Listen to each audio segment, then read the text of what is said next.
Hi everyone, I'm Tina. This is To the Inner Wild with poor lighting. Just kidding, it's just evening. We are not in lack mindset here.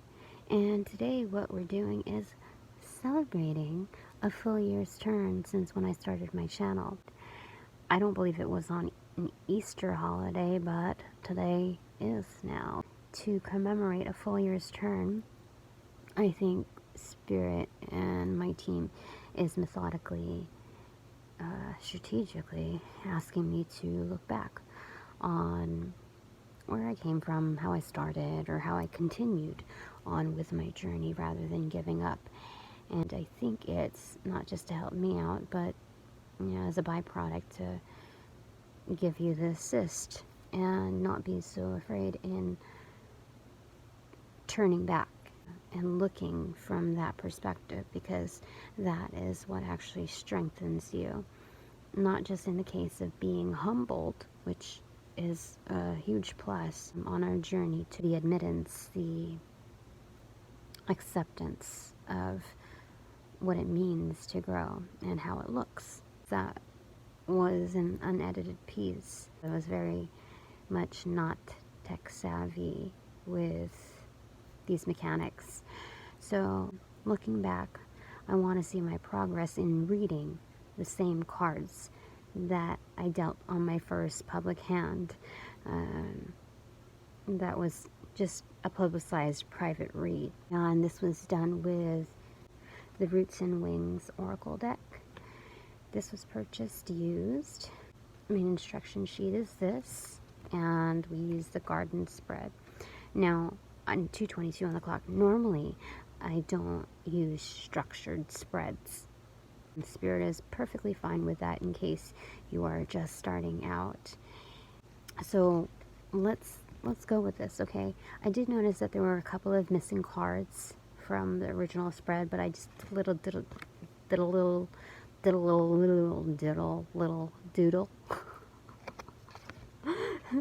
so that it could kind of jog my memory and we could just move forward. If we have enough time, I'm going to go ahead and do another quick shuffle and see what the spread has in store for us, okay? So the energy that we initially had here, excuse me, is initially community.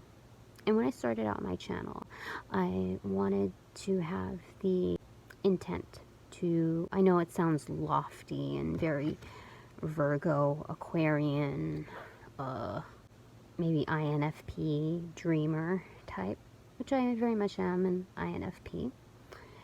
But hold all critical assessments aside, I had the intent of facing fears, harmonizing humanity, progress, not perfection, because I was serious about it. I still am.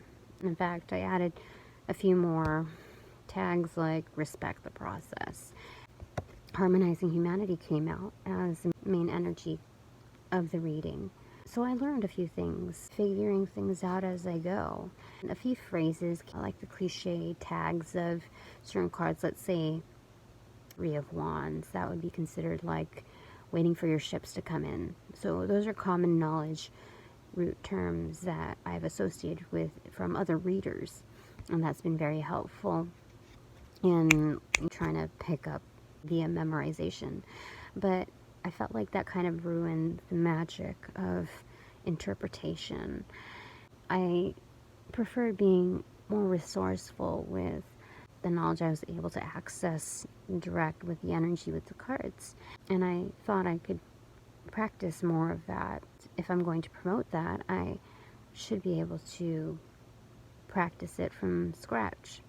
When you roll up your sleeves, like as a leader, the best managers know when to roll up their sleeves, and they're willing to do that. To do the work that's seemingly beneath you is what helps create character. And when you are a good mentor, you practice what you preach. You not constantly just gain the knowledge, you practice it. We'll start here. With the community card, we have 10 rays of light from the sun. 10 is about finality, a full cycle completed.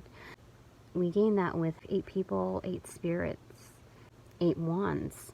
And 8 of wands is fast forward movement, communication. When I look at that, as well as the 10 rays, I look at this as, when I see 10 rays of light, I feel like that's depicted as this sun quality shining light in the ray of 10 of Pentacles. If you look at it just in the bright lights and you objectify it based on that boldness, then we get the 5 of Pentacles rather than the natural detail, the 10 of Pentacles. So you can look at abundance or lack mindset, depending on how you see this sun. Yeah. So we want to look at the details of that solar quality, characterizing yourself as a sun, exhibiting that energy isn't what you would really quantify as just one polarity, because everything has 2 sides. Being the sun means that you're also the sun in rain, in storms. In your inner being, you exhibit that energy. Nothing can dim your light. Yeah? When we look at the very details, we get 10 rays of light. That's 10 of Pentacles, rather than just when things are great, that's like 5 of Pentacles, because when things are not, when you're without, you have a lot of gaps in between. And the sun doesn't behave that way. It's bright throughout. And so we have fast forward movement when we notice it in the 10 of Pentacles aspect, and when we gather.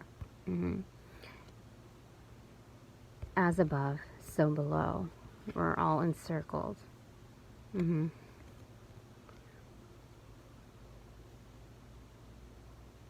Yeah. So that was the energy, harmonizing humanity. And facing our fears. What would it be like when things aren't so great? You band together and I think that's really what life's about. Not just finding common ground and familiarity, but bonding. Yes? Okay, so now we're looking at the seed. 10:24 on the clock. This is at the heart of what you are wanting to grow. Perhaps the card shows the way to view and appreciate it. Perhaps it is a reminder for how to begin to move forward. So we have manifestation and passage. We know that rabbits, and oh my goodness, it's Easter, yeah? Rabbits are about fertility, abundance, not just within their own mating, but also when we look at all these florals here. I know the card is in gray, and I think this is all a kind of mental energy, but the florals that are depicted here are energy that starts off with the seeds of thought, yeah? And then they manifest to fruition from feeling to physical form. And along with that, as far as abundance through actual mating, rabbits are known to get around, yeah? They move around. And so they carry all these seeds with them and spread them along their path. So they create abundance as they move along in this joyous manner, hopping, right? That's cool. I just noticed that. And its ears are taut. They're alert, but not in fear. They're just noticing what's going on in their environment. Yeah. I think it's just the increase in awareness or seed that as a creator, I wanted to start creating again. Oh my gosh.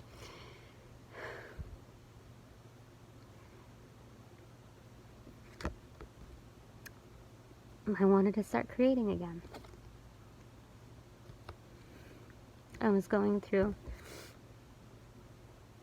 a rough time.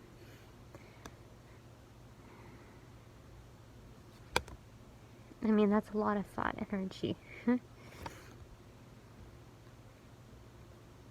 So, I wanted to start getting up and moving again. And kind of get out of that lack mindset of the Five of Pentacles, where I could only see the sun when things were good.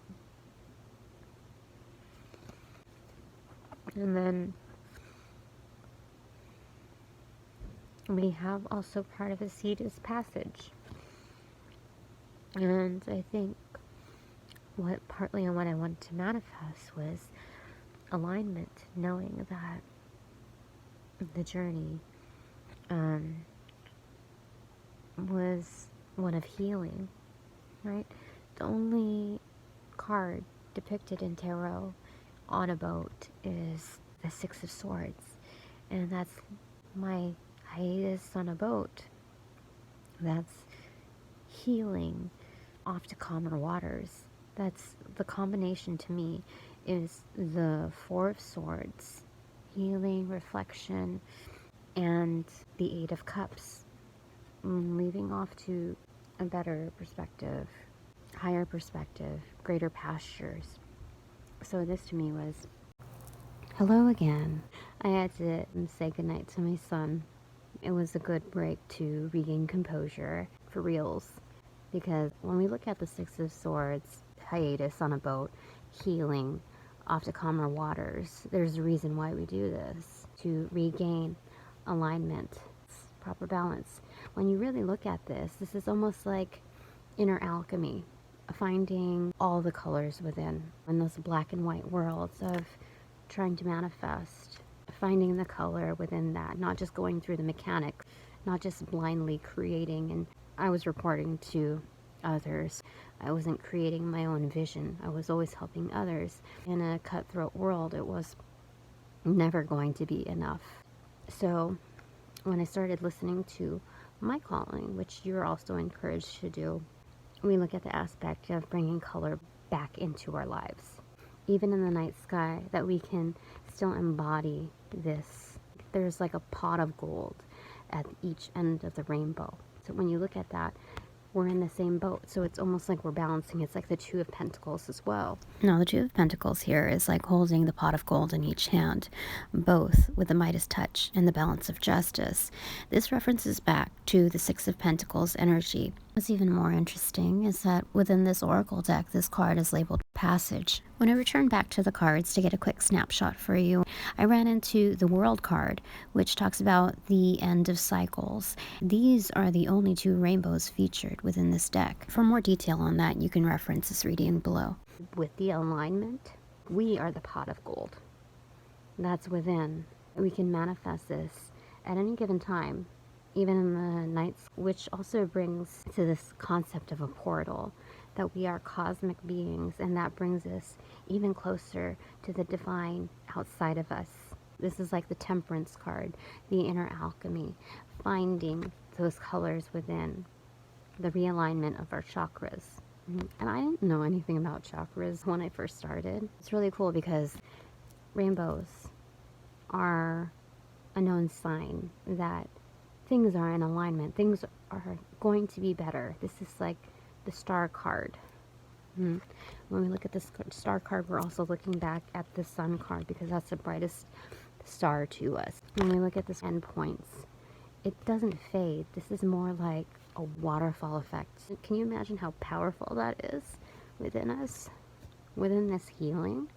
The implication is healing is the only thing that will allow us to close the cycle, and that it's solely our responsibility. This decision to go off to calmer waters, that's our seed.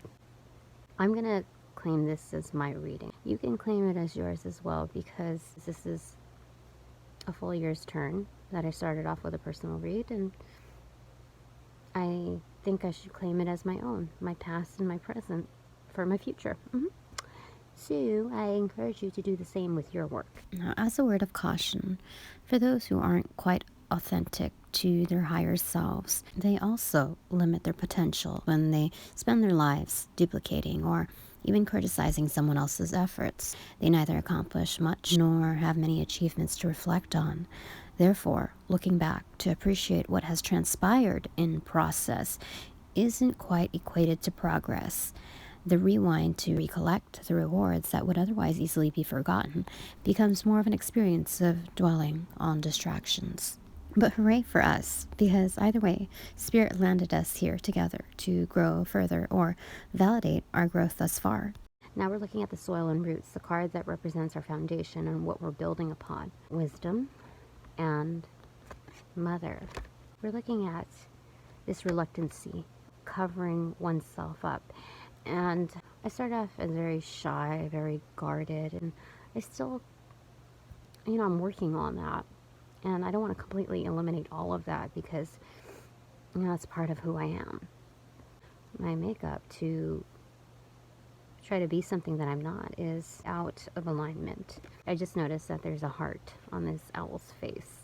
Seeing things with compassion, with love. So that's how to create proper foundation. When you see things with love, you're not just self-empowered, but you're empowering that energy that you are conversing with. See the eyes, there's also some discernment in it. It's learning along the way and also opening up, knowing when to guard yourself, to have boundaries, and also when to open your wings, knowing what to nurture, what to mother. This gray aspect turns into blue. We find color. We find, even though it's like a dark jet black blue, a mother knows best when they encounter their shadows. And not just dismiss them, but really take hold of them. It helps them gain proper flight. It gives them better discernment skills, knowing how to protect. It knows when to shield, when to land. Oh, do you see this? The portals are very much the same. When we look at the gray, and look at the color, it's very interesting. That's abundance, their grounded energy. That's Three of Pentacles. That's working together, but they're separated. It's not just depiction of new beginnings and being handed over abundance, the ability, the potentiality for it, but also the balance that's needed. So when you're just handed abundance, you can't create the best usage of it. You can't really build and unite unless you're balanced. Just for proper foundation, you have to realize the divide and harmonize between the two. Match energies. You would be able to manifest even in darkness. Now we have the sun. I lost that card. It's somewhere, okay, is the mind. There's a sense of awkwardness. It's almost like buckled in knees, depicting some kind of embarrassment. But this is raw energy for our growth. So regardless of how timid we may be in starting anything new, reluctant or embarrassed, ashamed, or negatively aspected, but we're gaining experiential knowledge, and not just through what we see. We all have a veil on us. Beyond the veil, it's beyond our current reach via sight, via our current horizon, beyond our own veils, our own illusions. And the way to do that is not just rely on our sense of sight. And that's why we're kind of closing our eyes and understanding this body language that we hold within our own.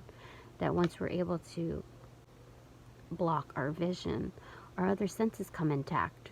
The way we feel, the way we hold ourselves, how we're postured. Because our body language, 11, 12, 1 o'clock, our body language doesn't just speak to others. It also speaks to our subconscious. Very interesting. I'm just noticing that. Thank you, angels. Okay. So they say that we only use a very small percentage of our brain.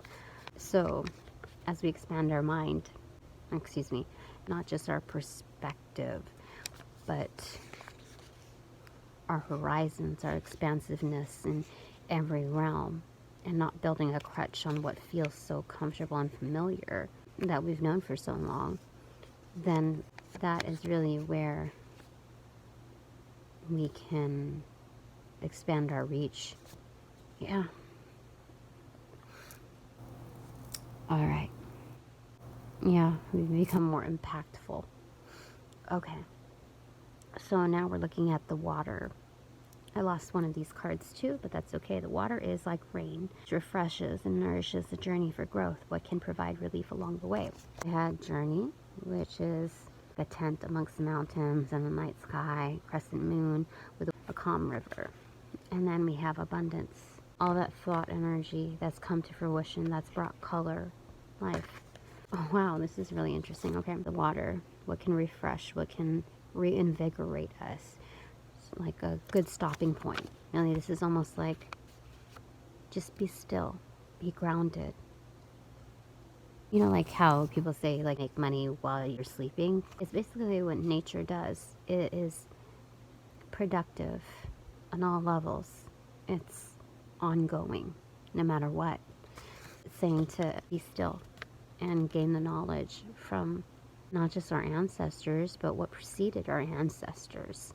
All life forms, be in touch with the quietness and the wonder of how things still move on. Organically. That can move us out of the Eight of Swords energies of feeling stuck. That it's okay to be still. That's part of what restabilizes us when we're going through change. And abundance, it's not just abundance mindset and being thankful for what we've been given, but also what we've created. Because as we can see, we've brought that into color, we've brought that into life. Looking back, like what we're doing now, and seeing what we've created, what we've manifested. So you can give yourself a pat on the back and see it for yourself. I know that it's kind of hard to see that, but when we can shift gears, there's nothing wrong with that. Spirit says there's nothing wrong with shifting gears, and you can go back onto the crutch of seeing for yourself. Hard evidence.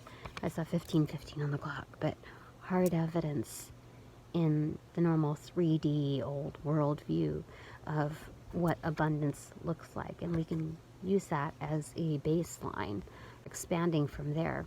This is like a massive amounts of ideas that you've put out there. Very cool. All right, so now we're looking at the weeds. This is a card to show us a space where we should be conscious of how it could overtake our journey for growth, and it's balance. Eight of Swords in the air. Okay, we can get stuck here, grounded and rooted, so complacent in trying to balance. Like, I just noticed 16:16 on the clock. In rooting, the main initiative has been to create a healthy routine to restabilize and integrate these lessons of improvement and realignment into a routine, something substantial on a practical level, that it will create more substance over time. With that, we can become so rooted that we become stagnant in this Eight of Swords energy, so rooted that we're complacent, like it's comfortable in that energy. So that can be a weed that we need to root out, that we eventually need to uproot ourselves every now and then because we want to grow beyond our current premises. That's really what that is. Very cool. 17:29 on the clock. I'm going to go ahead and continue reading from here. But I think that was really nice, Spirit. I feel like we've accomplished what it is. I mean, it's been a full year's turn, and that depicted, it does take time. And I think that's really what we're looking at here, is it does take time. and therefore patience. We're all on a journey, and I think our boat becomes more expedited when we focus on our own. Because I've had many distractions along the way. And notice how the cards did not depict that. Maybe mine did, in kind of canceling out those distractions, those visual distractions of the old world 3D aspect. So let's go ahead and just do a quick one, Spirit. Okay, let's get an update. I love it.